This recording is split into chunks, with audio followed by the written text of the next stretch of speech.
అండి, welcome to pink rabbit channel.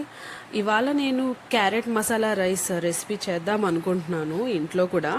So పనిలో పని మీకు కూడా చూపిస్తే అయిపోతుంది అని చెప్పి చేస్తున్నాను అనమాట. జస్ట్ 10 or 15 minutes మ్యాక్స్ అయిపోతుందండి. మనకు ఉన్న పని అంతా కాయగూరలు తరుక్కోవడమే, అది అయిపోతే బాయిలింగ్కి పెట్టుకోవడము, ఉడికేసుకోవడం అన్నం, అంతే. చాలా సింపుల్ అయిపోతుంది. 10-15 minutes. బ్యాచిలర్స్కి అయితే ఇంకా కంఫర్ట్. ఇంకా జాబ్కి వెళ్ళే వాళ్ళు టైం లేకుండా ఇమీడియట్గా వండుకొని తినాలా, లేదంటే గెస్ట్ సడన్గా వచ్చారు అంటే వాళ్ళకి చేసి పెట్టాలా ఇమీడియట్గా అన్నా కూడా ఇది కొంచెం త్వరగా అయిపోయే ఫుడ్ అనమాట. So get into recipe. Before getting into recipe, మీరులో ఎవరన్నా ఫస్ట్ టైం చూస్తున్న వాళ్ళు ఉంటే please do subscribe, like, share pink rabbit YouTube channel. మొదటగా బాండి పెట్టుకోవాలండి. బాండి పెట్టుకున్నాక 3 spoons or 4 spoons of oil కానీ, లేదు నెయ్యి ఉన్న నెయ్యి, వెన్న ఏదైనా వేసుకోవచ్చు, రుచికి తగినట్టు. రుచిని ఎన్హాన్స్ చేసుకునే దానికి ఏది వేసుకున్నా ఒకటే. దాంట్లోకి ఆయిల్ వేడెక్కిన తర్వాత ఒక 2 to 3 చెక్కలు వేసుకోండి. అండ్ 5 కానీ 6 కానీ లవంగాలు, ఒక 2 యాలకులు వేసుకొని, బిర్యానీ లీఫ్ 1 or 2 వేసుకొని కొంచెం రోస్ట్ చేసుకోవాలండి.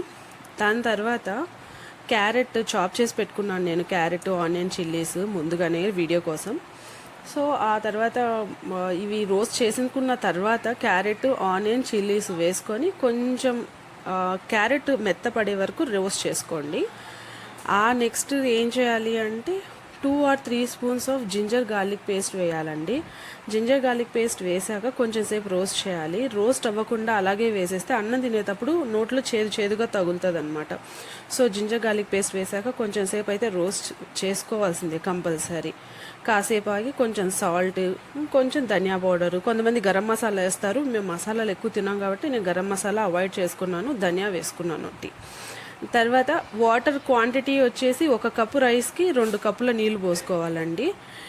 నీళ్ళు పోసుకోవడం అంటే బియ్యాన్ని కూడా ముందు నానబెట్టేసుకోవాలి ఒక 1 hour 2 hours. నేను రెసిపీ చేసే ముందే బియ్యం నానబెట్టుకొని ఉన్నాను. సో నాకు అదొక హెల్ప్ఫుల్, టైం సేవింగ్ అయిందనమాట. సో 1 cup రైస్కి 2 cups ఆఫ్ వాటర్ వేసుకోవాలి. వాటర్ బాగా బాయిల్ అయిన తర్వాత మాత్రమే ఈ నానబెట్టుకున్న రైస్ వేయాలండి.